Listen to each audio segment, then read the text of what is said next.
¿Qué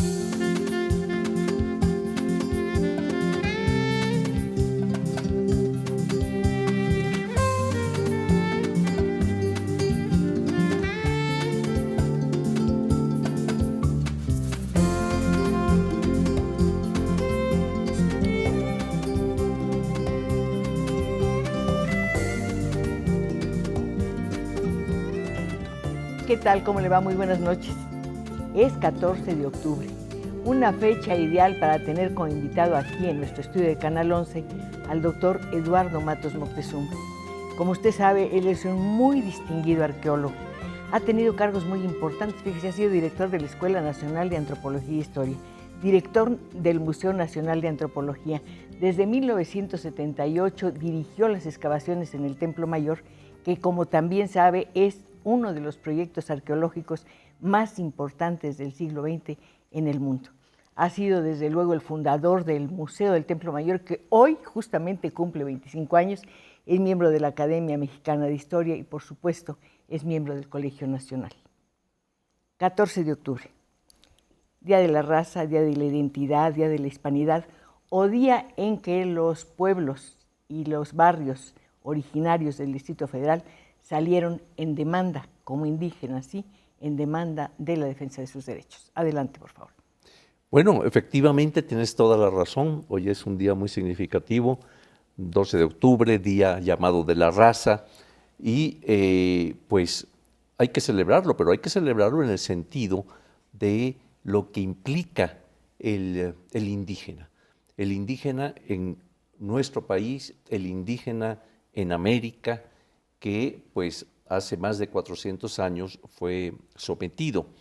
Y yo diría que en cierta medida lo continúa siendo sometido, ¿no?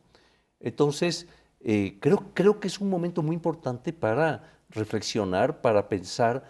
Mira, yo en varias ocasiones he comentado que sería muy importante que nuestro país solicitara a la UNESCO el que las lenguas indígenas, imagínate, hay alrededor de 56 lenguas indígenas en México, que se declararan patrimonio de la humanidad, ¿no? Es decir, para que se le dé toda la importancia, para que se preserven estas lenguas. Dice Miguel León Portilla que cada vez que se pierde una de estas lenguas es una gran pérdida para la humanidad, ¿no? Y tiene toda la razón.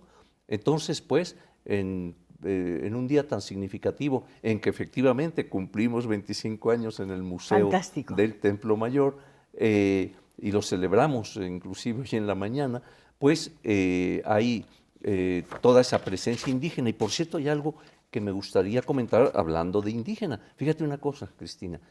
Resulta que hace varios años, cuando le dieron el premio Nobel a Rigoberta Menchú, Rigoberta fue y entregó en el Templo Mayor su medalla del premio Nobel, y está ahí exhibida. Ahí está su medalla, el diploma. El dinero no nos lo dio, pero la medalla sí. Y dijo que, bueno, que allí quedaría hasta que ella determinara el momento en que se debería ir a Guatemala, ¿no? Y ahí está exhibida, y pues fue un gran honor para nosotros recibir esa presea ahí. Yo quiero, bueno, es un gran honor tener a Eduardo aquí. Le decía al comenzar el programa que su trayectoria me impresiona porque ha estado prácticamente presente en las mayores investigaciones arqueológicas en nuestro país desde 1964. Es un hombre al que le debemos muchas cosas y hoy le debemos su presencia aquí, así que vamos a corresponderle con muchas llamadas. Pregúntele, interrógalo. Por ejemplo, ¿cuál es la posición de los indígenas en este momento en la sociedad mexicana? Bueno, como comentábamos hace un rato, por lo general siempre han tenido una posición, digamos en ocasiones un poco mejor y demás, pero en general ha sido pues inclusive hasta de rechazo, ¿no? Y sin embargo son quienes tienen sus propias costumbres, su propia indumentaria, su propia lengua, digamos toda una serie, es más, toda su cosmovisión, ¿verdad? En parte ya mezclada, no está tal como se encontraba en el mundo prehispánico, pero sin embargo todavía los estudiosos pueden alimentarse de ese pensamiento indígena, ¿no? Ahorita recordé una reflexión que es acerca del arte. Dices que al arte lo modifica el tiempo y cuando se descontextualiza. Lo mismo pasa con los seres humanos, con las personas. Sí. El medio en donde se encuentran ahora los indígenas que fueron descendientes o son descendientes de reyes y de príncipes, no es el de ellos. Claro, claro, sabemos, ¿no? Es decir, el capitalismo pues piensa todo en dinero, ¿no? Y entonces han ido siendo marginados. Se les han ido quitando sus tierras, se les ha ido quitando sus selvas, se les ha ido quitando, en fin, y sin embargo están ahí. Ahí están, han resistido y pues es importantísimo estudiar tanto al indígena de hoy como al indígena de ayer.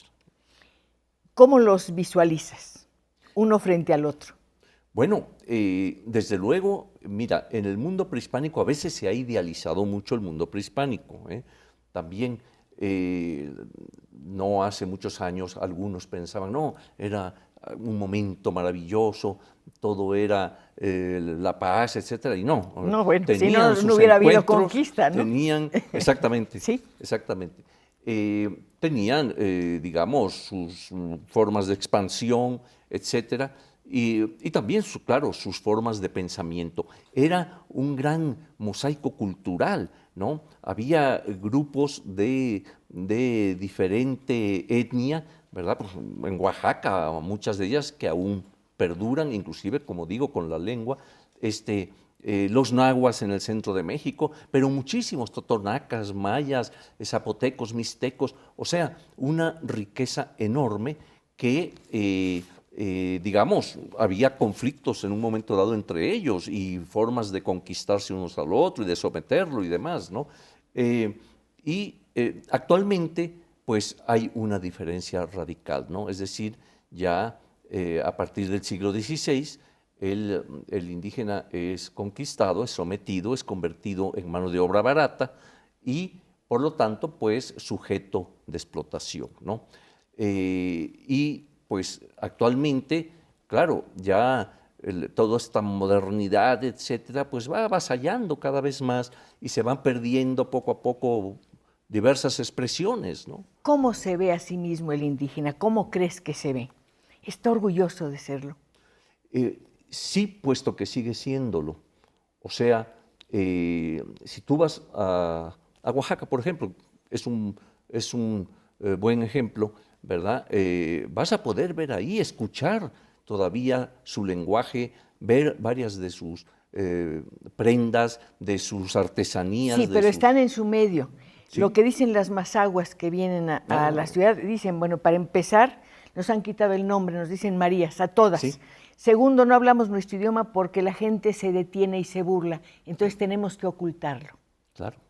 Debe ser horrible tener que ocultar tu idioma, porque en eso piensas, en ese idioma sí, sientes, claro. Sientes tus pasiones, tus olvidos, hablas con tus muertos y sin embargo no puedes emitirlo. Claro, es tu forma de comunicación, ¿verdad? Con los tuyos y como dijiste ahorita, muy, muy bonito, y con tus muertos. Por supuesto. ¿No? Y ya en breve llegan también estos días de muertos en que también vemos una presencia importante. Tú tienes un libro, La vida y la muerte en el Templo sí. Mayor, sí. Fíjate que hay una cosa, varios de los libros que yo he escrito tienen que ver con la muerte. Tengo Muerte a filo de obsidiana, claro. El último que es La muerte entre los mexicas. Luego que comentaste, Vida y muerte en el Templo Mayor. Tengo otro que es Vida, pasión y muerte de Tenochtitlan. O sea que no puedo ocultar que soy un apasionado de la muerte. Vida y muerte, un círculo. Sí, un círculo además muy importante, es un ciclo constante que se daba y que veían ellos en el transcurso del año mismo, ¿no? Fíjate, en el mundo prehispánico veían que había una temporada de lluvia en que todo florecía, todo crecía, la mazorca estaba dispuesta, etcétera, y después venía una temporada de secas, ya no había lluvia, ¿verdad? Venía el frío, las plantas perdían su verdor, etcétera. O sea, era vida y muerte. Sí. Y sin embargo, de esa muerte volvía la vida. Entonces, son estas religiones cíclicas, agrarias, que son muy importantes en el sentido que ellos, digamos, la forma de percibir el universo, ¿no? En ese cambio, pero ese ciclo también repetitivo, pero que a la vez va avanzando, ¿no? Ahí está la leyenda de los soles, por ejemplo. Bueno, es en Teotihuacán, ¿no? ¿Sí? Ahí es donde los dioses, dicen, se convocaron para crear el quinto sol. Ese mundo maravilloso desde el cual se podía ver hacia el cielo o descender al inframundo. Exacto, claro. Y bueno, yo, claro, he estudiado bastante. Te has dedicado mucho tiempo a Teotihuacán, sí. En estudiar el inframundo. Pero fíjate, por lo mismo de este elemento cíclico de vida, muerte constante, también me llevó a estudiar la vida, ¿no? Es decir, todas las expresiones vitales y demás, ¿no? Y fíjate, tú ves tanto en los mitos, por ejemplo, como ya en la práctica ritual, la presencia del sacrificio, que es muy importante, ¿no? Del ofrendamiento a los dioses, ¿no? ¿Para qué? Para que ese ciclo continúe, para que no se detenga, ¿no? Y siga habiendo vida. Entonces el sol tiene que cumplir estos ciclos. Si el sol se llega a parar, termina todo, ¿no? Entonces, en esta forma, en sus mitos podemos ver ese constante cambio, estos soles, estas edades, ¿verdad? Que van, digamos, a tener presencia final con el quinto sol que, como bien decía, surge en Teotihuacán. Allí dicen que los dioses se convocan y entonces quieren establecer el nuevo sol para que haya vida. Lo hacen. Te has dedicado mucho tiempo a estudiar justamente Teotihuacán, un misterio eterno, un mundo imbatible, un mundo indestructible sin escritura. Eso me sorprende tanto. Bueno, fíjate que ahora... Indestructible, no imbatible, indestructible. Sí.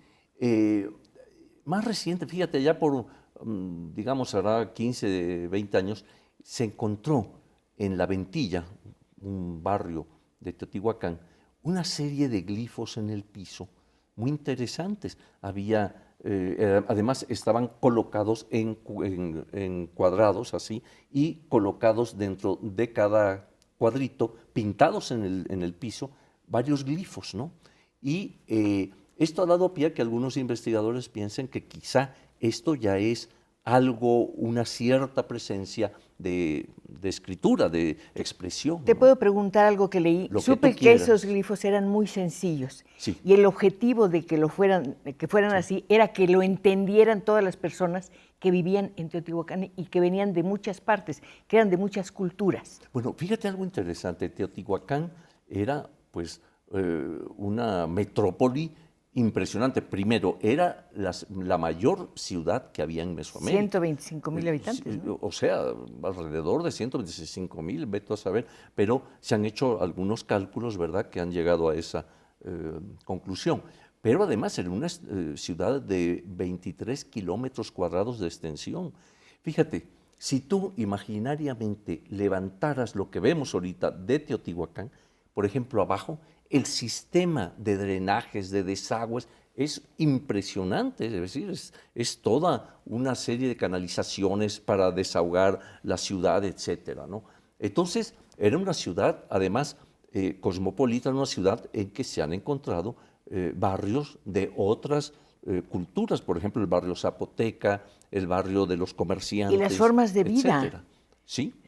Eso es como multifamiliares, o cómo los puedo llamar, o vecindades. Sí. Se ha visto que en algunos casos, por ejemplo, inclusive guardan un cierto patrón, tienen 60 metros por lado, etcétera, accesos un tanto restringidos. Y en el interior se ha estudiado por diversos investigadores, por ejemplo, la distribución interna, ¿no? Un área, digamos, sacralizada, donde hacían ciertos rituales, otra área para habitación, para preparación de alimentos y demás, ¿no? Se han hecho estudios de esto. Y la pintura mural, que además es maravillosa ahí, ¿no? Hablabas de los barrios relacionados con las actividades. ¿No era igual en Tenochtitlán? ¿Que los barrios eran de alfareros, de curtidores, etcétera? Bueno, no, de curtidores, no, de alfareros. Pero muchos aspectos de Tenochtitlán, que ya es mucho más tardía, ¿verdad?, van a tener su inicio en Teotihuacán. O sea, sí. Teotihuacán es como la gran ciudad primigenia, ¿no? De donde van, es más, a grado tal que, por ejemplo, en Copán se ha visto que en algún momento va un gobernante, un dirigente teotihuacano para gobernar y regir los destinos en Copán. O sea, tenía una presencia muy importante Teotihuacán. Y los barrios, efectivamente, en Tenochtitlan, acuérdate que originalmente son 4 grandes barrios, sí, y que después se van subdividiendo, en fin, pero en efecto, algunos de ellos tenían ciertas especializaciones, tenían su dios local, etcétera, ¿no? ¿Familiar o local? Local, es decir, por ejemplo, de la comunidad, del gremio, lo mismo, del gremio. El dios de los mercaderes, el dios tal, ¿no?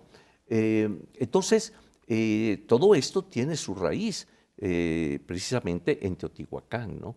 De allí parte toda esta complejidad tan importante, ¿no? Yo sé que nuestros amigos que nos ven y nos acompañan quieren participar en esta conversación. Si yo estuviera en su lugar, le diría al doctor Matos Moctezuma, oiga, el otro día apareció en el periódico una noticia que dio la doctora Linda Manzanilla respecto de que los huesos de los esqueletos eran utilizados entre los indígenas para hacer herramientas, utensilios, para trabajar. Sí, fíjate una cosa interesante, no solo esto, sino que también, por ejemplo, se han encontrado fémur que le abrían canaladuras para que sirvieran como una especie de güiro, de instrumento musical, inclusive. O sea, se han encontrado varios de ellos, ¿no?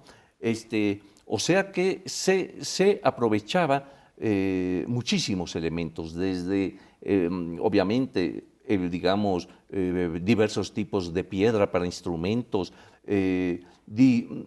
hueso, en fin, una variedad de elementos que eran utilizados para diferentes fines, para diferentes tipos de producción, etcétera. Por ejemplo, para pulir la cerámica, para bruñirla, etcétera, se usaba instrumentos también, ya fuera de piedra, ya fuera de madera, en fin. Entonces, igual, por ejemplo, te comentaba de la pintura mural en el caso de Teotihuacán, que es de una riqueza impresionante, ¿verdad? La proliferación de pintura, todo estaba pintado, a veces inclusive partes en el piso estaban con pintura, ¿no? Entonces, conocían perfectamente los diferentes, digamos, pigmentos, ¿verdad? La mayoría de ellos de origen mineral, ¿verdad? Cómo molerlo, cómo aglutinarlo. Se han hecho estudios por Diana Magaloni acerca de los componentes químicos de todo esto, ¿verdad? Inclusive vegetales para mezclar y demás, ¿no? O sea que había un conocimiento muy fuerte, digamos, acerca de su propio medio, de su propio entorno, y lo aprovecharan en su propio beneficio para crear todo esto, ¿no? ¿Alguna vez sabremos qué pasó con Teotihuacán? Pues mira, la arqueología avanza bastante y yo creo que poco a poco se va así descorriendo. ¿Sería un problema ecológico realmente? No lo creo. Estudios de Emily McClung parecen indicar que no fue así, de que en un momento dado hubo una tala también fuerte porque se usaba esta madera para los morrillos de las habitaciones, para coas, en fin, para 1000 usos, ¿no? Pero parece ser por estudios que se han hecho precisamente, digamos, de la utilización de estos elementos, que quizá no fue plenamente la causa de la caída finalmente y abandono parcial de la ciudad, ¿no? Tenemos que hacer un corte, pero antes debo decir que este día tan importante para todos nosotros acaba de recibir el Premio Nacional de Literatura en Lenguas Mexicanas un poeta mixteco. Su nombre es Calú Tatisabi. Espero estar pronunciando bien su nombre. Traté de comunicarme con él, desde luego no pude hacerlo por el momento, pero lo felicito. Prometieron mandarme su libro, ojalá que lo tengamos aquí. A Eduardo le gustaría muchísimo. Vamos a un corte, ¿les parece? No, todavía tenemos un minuto, me parece estupendo. Eduardo, has estado presente en todas las excavaciones importantes. Yo creo que cada una te ha dejado una visión particular, parcial del mundo indígena. Un mundo riquísimo que tal vez nunca lleguemos a conocer del todo, pero si lo conocemos en cierta medida es gracias a tus trabajos. Mira, Yo pienso, nada más para que te admires, en el momento actual se están haciendo cerca de 800 investigaciones arqueológicas. Yo nada más hago una. Entonces, Bueno, pero todas las que has hecho, velas sumando. Alguien decía, es mejor, si no hay suficiente dinero para las investigaciones, dejar sepultadas las huellas. Ya me dijeron, ahora sí que en corte, no le digo, ya estaba yo encarrerándome. Pues nos vamos al corte, no hay remedio.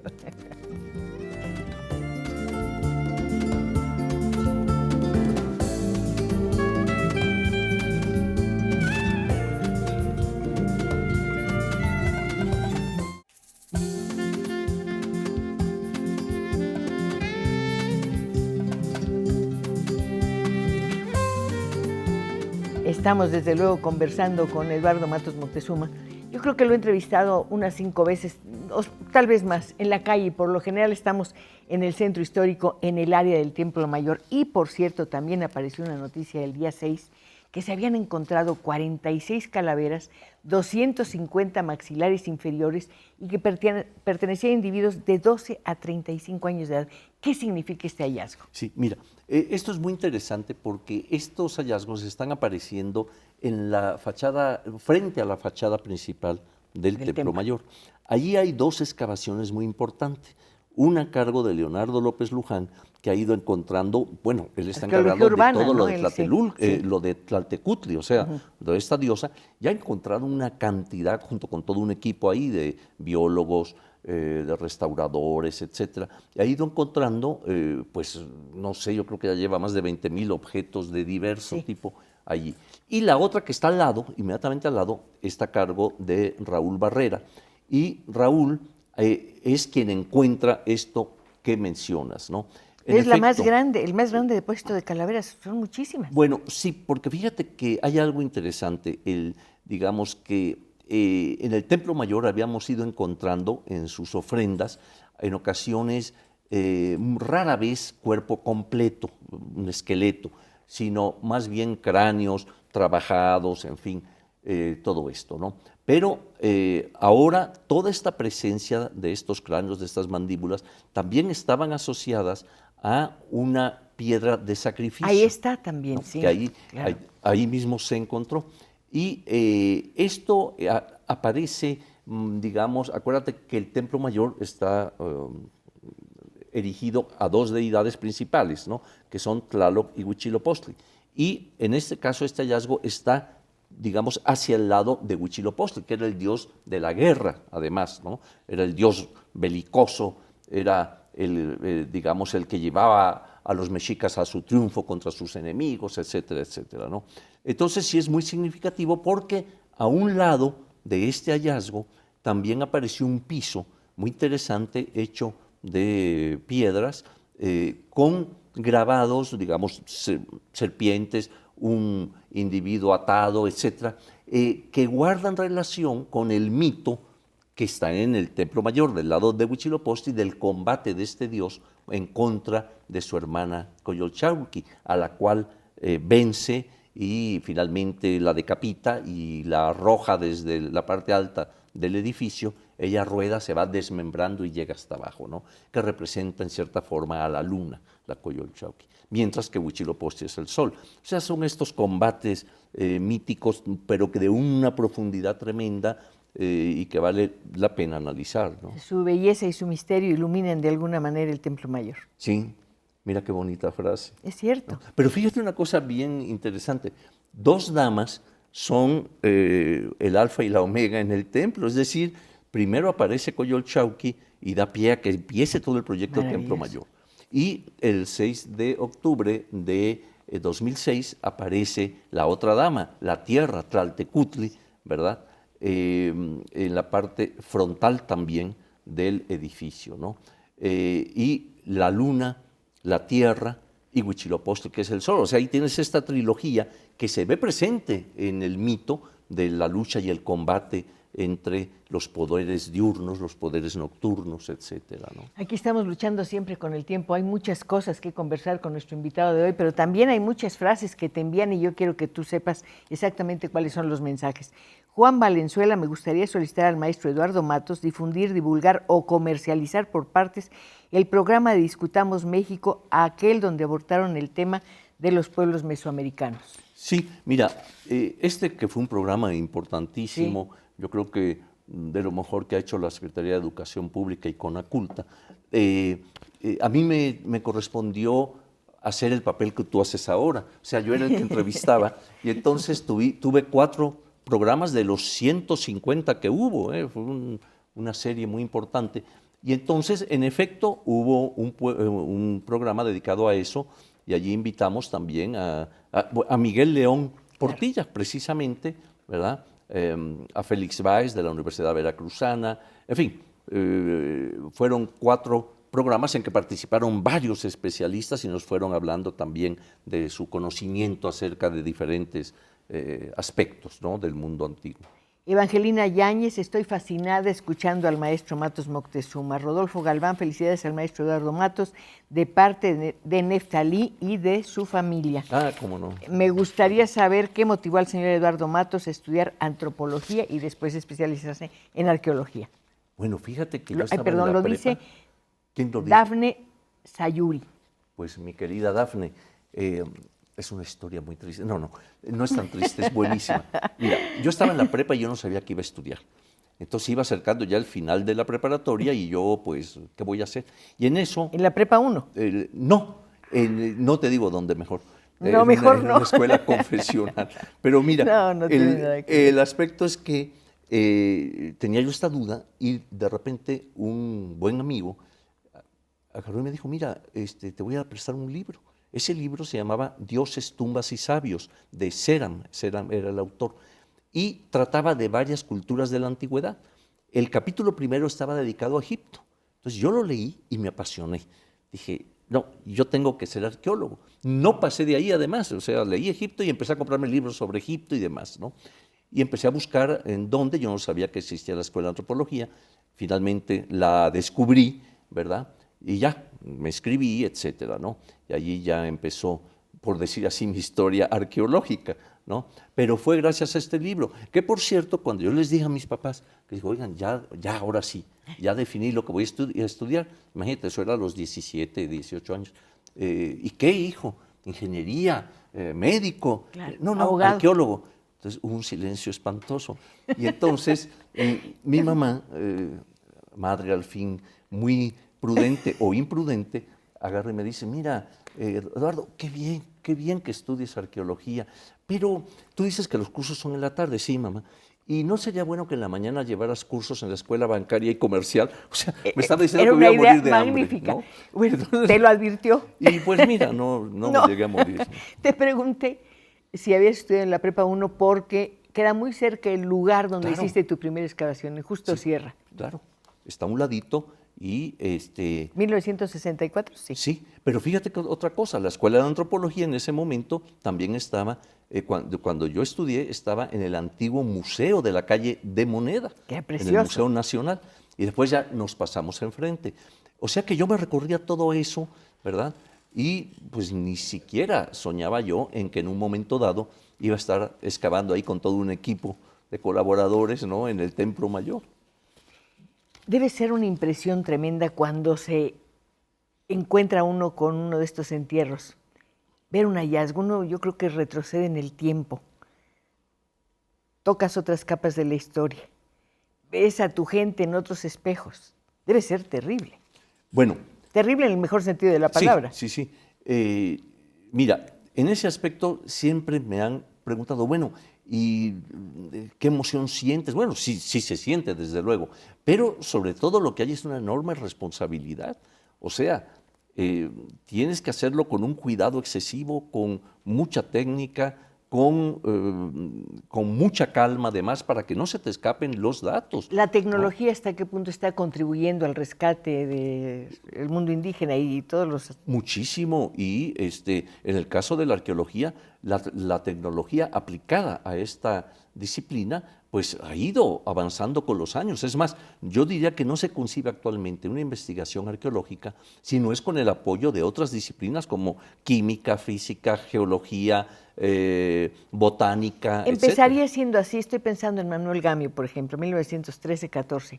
¿Cómo sería el sistema, su sistema para trabajar cuando sus hallazgos fueron tan importantes? Bueno, Claro, él no contaba en ese momento ni con fotografía aérea, ni con estas cosas. Sin embargo, don Manuel fue el primero en crear todo un equipo íntero, multidisciplinario, como se le quiera llamar, en Teotihuacán, en donde participaban también biólogos, geólogos, minerólogos, en fin.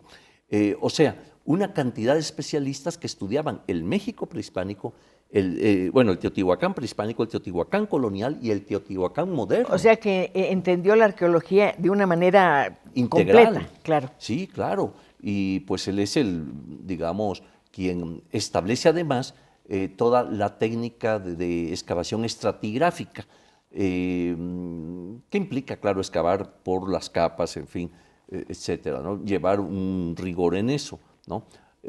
Antes no se hacía así, es decir, se trataba de otra manera. Pero en cuanto a lo que tú preguntabas de la técnica, digamos, él es el primero que empieza a conjuntar la colaboración de otros especialistas en el análisis antropológico de una población, ¿no? Tenemos muchos temas que abordar, entre otros el penacho de Moctezuma. Tocaste el tema hace algunos días, pero antes tengo que pasar las llamadas. Ángeles Barrón, felicito a la señora Pacheco por el invitado de hoy. Me gustaría que recomendara mi bibliografía. Mire, yo le estaba diciendo, Eduardo, que celebro que en nuestro país haya una revista tan magnífica como Arqueología, donde es colaborador, por supuesto. Tenía yo el número de Teotihuacán, es una guía visual. Es una maravilla, todos los números son una maravilla, el último es sobre el cacao, es fantástico, sí. Y va a aparecer mañana. El de uso y abuso de la arqueología. Pues maravilloso, entonces el que tenga esta revista está aprendiendo muchísimo. Andrea Albarrán, que siempre nos llama, muchas gracias, saludos al invitado de hoy, Eduardo Matos Moctezuma. Quiero saber si hay indicios de que los mexicas creaban literatura y cuáles eran sus medios de comunicación.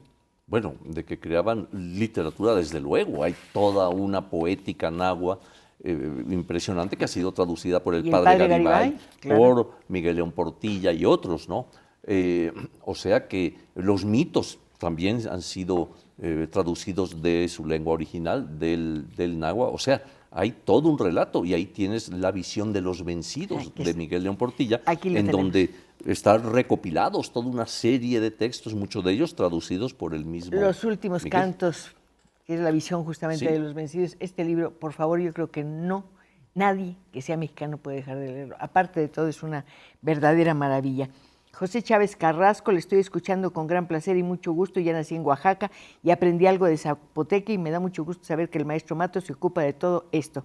Felicidades y mi agradecimiento por esta plática. ¿Hablas alguna lengua indígena? No, fíjate, a diferencia de algunos de mis colegas y que sí llegan a dominar inclusive bien algunas de estas lenguas, no, me atengo más bien a los estudios de ellos, ¿no? Pues así vas seguro.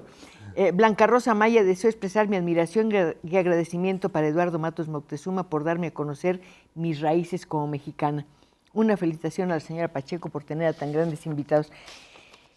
Eduardo, y fuiste hace algunos días, el viernes 22 o 23 de junio, hiciste una declaración en el Instituto de la Judicatura Federal diciendo México debe reclamar el penacho de Moctezuma, nos pertenece, sea cual sea el motivo por el que se encuentra en el Museo Etnográfico de Viena. Bien.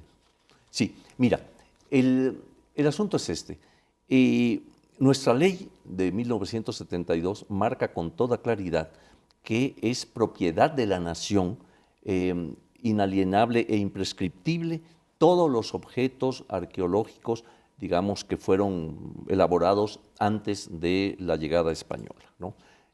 Así de claro lo señala. Es decir, esto implica que objetos que hayan salido en cualquier momento, por cualquier circunstancia, por robo, por regalo. Con robo, cosa que es muy frecuente. Sí, o lo que sea, al extranjero, no pierden, vamos a decir, no pierden su nacionalidad, o sea, son propiedad de la nación. Sí, pero los científicos austriacos parece que dicen, no les vamos a devolver el penacho porque no fue de Moctezuma. ¿En qué se basan ellos? Bueno, mira, sea o no el de Moctezuma, eso no importa, es una pieza prehispánica. Y de arte plumario incomparable. De arte plumario, además de las que no hay muchas. Fíjate lo que es paradójico. Resulta que cuando Maximiliano de Habsburgo, austriaco, llega a México y se crea el imperio, trae un regalo. ¿Y sabes lo que trae? Trae un escudo, un chimali, ¿verdad?, de plumas, y lo regala a México. O sea, lo regresa, digamos, más bien. Hablando de Moctezuma, nos dicen de Viena, muy bien, les podemos prestar el penacho, pero ustedes mándanos la carroza. Sí. Pero esto es absurdo. Y nos lo regresan, además dicen, claro, se los prestamos y nos lo regresan. Pues no, porque eso sería un error gravísimo del gobierno mexicano, aceptar esas condiciones, porque primero tácitamente estás diciendo que es de ellos nos lo prestan y después se lo regresamos. Oiga, pues no, y no puede ser, la ley es muy clara y no podemos pasar por encima de la ley. ¿Cuántos de los museos están o han sido enriquecidos con piezas que se llevaron en un momento de colonización? Bueno, mira, esto es muy interesante porque muchos de los principales museos europeos, ¿verdad?, han sido formados por objetos traídos de culturas, sobre todo en el siglo XIX, en que llegaban, se conquistaba, se colonizaba, etcétera, y se transportaban, ¿no? Es decir, las lápidas del Partenón pues están en el British, y así podríamos mencionar muchos más, ¿no? Fíjate, de nuestros códices, 21 que se reconoce como, digamos, como originales, 20 están fuera, ¿verdad? Salieron por diferente causa, por lo que fuera, pero, insisto, no por eso o por la causa que hayan salido deja de ser patrimonio mexicano. Pues yo creo que hay muchas personas que querrían opinar acerca de esto. Además es un tema que ha estado regresando constantemente, creo que desde 1980. Sí, se está discutiendo, luego en 2000 y ahora nuevamente tú lo has puesto. Sí. ¿Qué significaría para nosotros recuperar ese penacho? Mira, yo pienso que, digamos, sería recuperar una pieza de gran relevancia por su carácter, es una pieza como de obra primaria, de arte, etcétera, sí. Pero de igual manera, nuestros códices, de igual manera, nuestros objetos de cerámica, de piedra, esculturas que se encuentran fuera. Para evitar esto, tú propusiste la creación de un tribunal internacional. Sí, bueno, fíjate que cuando di esa conferencia allí en la Judicatura, fue una propuesta que hizo alguno de los que están allí, los jueces, dijo, profesor, ¿y qué opinaría que se creara una especie de tribunal internacional que dirimiera estas cosas? ¿De la UNESCO? Bueno, es que la UNESCO ha estado apoyando inclusive a los países que, no sé si tú te acuerdas cuando Melina Mercouri, la actriz, se le nombró en cultura en Grecia, lo primero que hizo fue solicitar a Inglaterra el regreso de las piezas del Partenón, ¿no? Y la UNESCO en términos generales apoya, digamos, el retorno de los objetos a sus lugares de origen. O sea, que de hecho ya en cierta forma la UNESCO, digamos, no es que tenga el papel como un tribunal, no lo tiene así, pero vaya, sí apoya estos intentos de varios países por recuperar sus bienes que fueron en algún momento expoliados, sacados, etcétera, por diversas causas, ¿no? Tenemos que dar paso a las llamadas, que son muy interesantes. Berta León, agradezco mucho a la señora Pacheco que ha invitado al profesor Eduardo Matos. Admira a la señora Pacheco y su vestido y aretes. Ay, muchas gracias, eso era aparte, pero me gusta mucho. Felicidades al maestro Eduardo Matos de parte de Neftalía, ya me lo habían pasado. Es muy importante que nos acerquemos a este mundo que está reapareciendo constantemente. Parece que nada lo ha silenciado definitivamente. Últimamente, sobre todo, ha habido una serie de presencias del pasado muy fuertes, Eduardo. Sí, bueno, y mucho de ello se debe a la arqueología, es decir, nuestra arqueología, las investigaciones que se llevan a cabo, el ir recuperando todos estos materiales que, como te digo, pues actualmente hay investigaciones tanto nacionales por diversas instituciones nacionales, la UNAM, la Universidad Veracruzana, el INAS sobre todo, que quizá tiene el mayor número de ellas, pero también extranjeras que han venido y previo permiso del Instituto y del Consejo de Arqueología, pues han podido también hacer sus trabajos arqueológicos. Y en general, de todas esas investigaciones, pues se va avanzando. Mira, yo me acuerdo cuando yo entré a la Escuela de Antropología, hace no te digo cuántos años, pero muy algunos, poquito. todavía se pensaba, por ejemplo, que Teotihuacán era un lugar pacífico, un lugar gobernado por sacerdotes, teocrático, etcétera, ¿no? Ahora sabemos por diversas investigaciones que en realidad, pues ya desde ese momento había también elementos bélicos, etcétera. O sea, se ha ido avanzando mucho en el conocimiento de nuestro pasado en las diferentes regiones arqueológicas, ¿no? María de los Ángeles Serrano, siempre he tenido la siguiente duda. ¿Por qué a partir de las obras que realizaron en el Templo Mayor se elevó la calle de Guatemala? No, creo que es al revés. No, es al revés, exactamente. No, lo que pasa es que la extracción de agua a niveles profundos, 40, 60 metros, va causando que las arcillas se vayan comprimiendo, por lo tanto, la ciudad se va hundiendo. Pero donde había edificios prehispánicos ya no se hundían, porque ya tenían una base más baja. Entonces, lo que ocurre es que da idea como que están surgiendo, y no, lo que se está hundiendo es lo otro, lo que está alrededor de estos edificios. Y eso causó un problema en Catedral, que allá en los Bueno, los por años eso se 90. hicieron los trabajos de 91 de sacar, el arquitecto Saldívar estuvo ahí, Exactamente, allí Sergio Saldívar y el ingeniero Santoyo, que hicieron una obra de ingeniería la estructura sí, para soportar la catedral por dentro era una maravilla, aparte de todo. Te digo que tenemos tantas cosas de qué hablar, las ciudades hermanas. Tenochtitlan y Tlatelolco. Sí. Bueno, mira. Tú estuviste en Tlatelolco, por supuesto. Sí, fue uno de los primeros sitios en que trabajé, fíjate, muy joven, con Francisco González Rull, que estaba a cargo ahí de los trabajos. Y, en efecto, son mexicas, son, digamos, del mismo grupo de Tenochtitlan. Una preguntita, en 1944 empezaron los trabajos en Tlatelolco, en busca del Templo Mayor. No, yo sé que tú no estabas, pero ya lo debes haber leído. Sí, claro. Y los empezó don Pablo Martínez del Río, exacto, a instancias de un gran investigador que era Barlow. Y entonces doña Antonieta Espejo, que era arqueóloga, estuvo como colaboradora de don Pablo Martínez del Río, que yo conocí, fue maestro mío, un gran prehistoriador. Y ellos empezaron a trabajar en 44, 45, 46, allí en Tlatelolco, y encontraron el Templo Mayor allí. Y sacaron publicaciones y cosas bastante interesantes, ¿no? Dos ciudades hermanas, de las cuales ha quedado muy poquito. Sí. Bueno, fíjate que lo que pasa es que no se puede excavar porque es un medio urbano actual, entonces no puedes mucho romper para meterte, ¿no? Pero sí hay allí vestigios. Ahora, Tlatelolco es muy impresionante. Alguna vez que di una conferencia allí a los vecinos de Tlatelolco, yo les comentaba, fíjese cómo Tlatelolco ha sido fustigada, ¿verdad?, por la historia. Allí, bueno, primero son vencidos por sus hermanos de Tenochtitlan y sujetados, ¿no? Más tarde, pues es el último lugar, el reducto último en que Cuauhtémoc es detenido, y es el último reducto indígena en defensa de Tlatelolco, ¿no? Después el temblor de 85 viene y se ceba allí de una forma tremenda. Después digamos,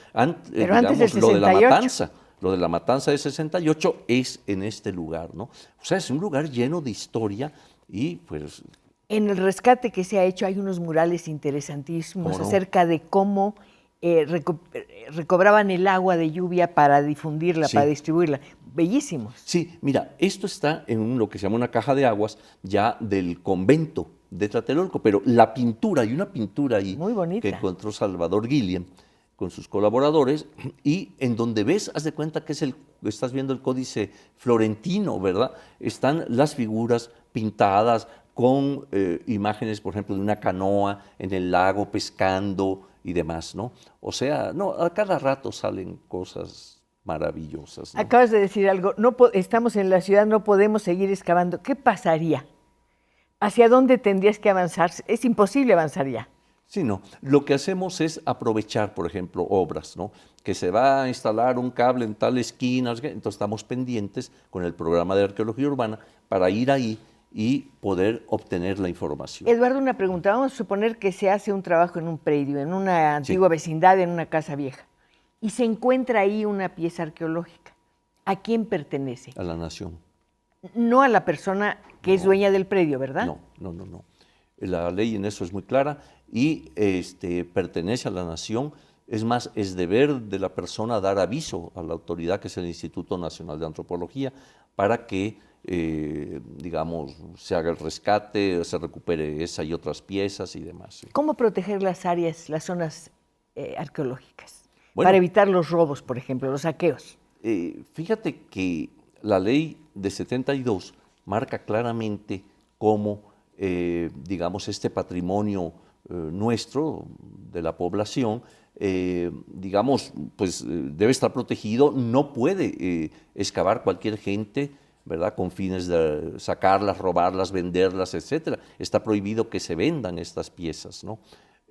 Porque no es de la gente. Es más, cuando existían existen colecciones, tenían que registrarlas, se daba un plazo para registrarlas en el Instituto de Antropología, pero no podían ser heredadas por quien era digamos, el poseedor de esa colección. No podía heredarla porque no era de él, tú no puedes heredar lo que no es tuyo. Entonces, digamos, hay toda una reglamentación que rige perfectamente lo que es este patrimonio, ¿no? Nos quedan apenas unos minutitos. Salvador Guadarrama dice: es triste que ninguna institución cultural como el Museo Nacional de Antropología y el INAH haya supervisado los avances en la construcción de la línea 12, ya que se encontraron vestigios de nuestros antepasados. No sabía, no estaba enterado. Sí. Bueno, el INAH tiene todo un equipo, que quizás es en el que hay más arqueólogos, precisamente dedicados al rescate y salvamento, ¿eh? Y ellos atienden, digamos, hallazgos no solo en la ciudad, sino a nivel nacional de obras que se estén haciendo y las recuperan. Esa música no sé qué quiere decir, pero me lo imagino. Rosario Mendieta, ¿qué explicación tiene la constante presencia de la serpiente en el mundo prehispánico? Nos quedan un minuto. La serpiente es quizá uno de los animales que tiene más connotaciones dentro del mundo prehispánico. Se identifica con determinados dioses, tiene un sentido también fálico, tiene un sentido de fertilidad, en fin, es múltiple su presencia. Pregunta naturalmente, ¿descendiente de Moctezuma? Puede ser. Estaba pensando que el 8 de noviembre de 1519 entró Hernán Cortés. Sí. A Tenochtitlán. Sí, así fue. La descripción es tremenda. Sí. ¿Puedes hacerla brevemente? Bueno, Bernal Díaz del Castillo nos lo relata, y el mismo Cortés en sus cartas de relación, ¿no?, de cómo entran y están impresionados viendo aquello, cómo la gente se asomaba a verlos, etcétera, y viene el encuentro con Moctezuma. Pero maravillados con la ciudad. Y la ciudad les impresiona, las calzadas, hablan de ella, de su agua, anchura, etcétera, cómo era una ciudad lacustre, ¿verdad? Los edificios de cal y canto, etcétera. Finalmente, pues van en parte a destruir esa ciudad. ¿Qué queda de eso? Mucho, ahí está el Templo Mayor. Y quedan los volcanes, y queda la memoria, que es la escritura, y queda desde luego el deseo de acercarnos cada vez más a ese mundo que nos pertenece. Desde luego, Eduardo, ha sido un placer, como siempre, conversar contigo. Muchas gracias por todo. Y a ustedes, ¿qué les voy a decir? Gracias por su atención, por sus llamadas, por su constancia en este programa, en este estudio de Canal 11, donde todos los viernes nos reunimos para seguir conversando. Y lo haremos, desde luego, dentro de una semana. Muchas gracias.